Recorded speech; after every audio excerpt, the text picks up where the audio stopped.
నిన్ను కని పెంచి పెద్ద చేసిన పుణ్యానానికి ఈరోజు గుండె నిండా దుఃఖంతో అల్లాడిపోతూ గుండె గుప్పిట్లో పెట్టుకొని కన్నీళ్లతోనే వాళ్ళు కాటికి కాళ్ళు చాపాలనా? కడుపు కట్టుకొని నోరు కుట్టుకొని భుజముల మీద మోసి గుండెల మీద ఎత్తుకొని గోరు ముద్దలు తినిపించిన ఆ తల్లిదండ్రులకి నేను కన్న శాపమా? యవన సహోదరుడా, నీ మనసు చెలించాలని మాట చెప్తున్నాను.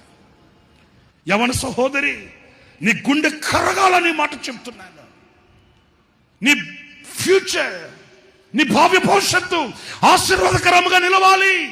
నిండు నూరేళ్ల జీవితం ఫలభరితముగా ఆశీర్వాదకరముగా నీ బ్రతుకు నిలవాలి అన్నప్పుడు నీ పని ఎలా చేస్తున్నావు? దేవుడు నీకు ఇచ్చిన పని, దేవుడు నీకు ఇచ్చిన కర్తవ్యం, దేవుడు నీకు ఇచ్చిన స్థానానికి ఎలా న్యాయం చేస్తున్నావు? Download ShareChat.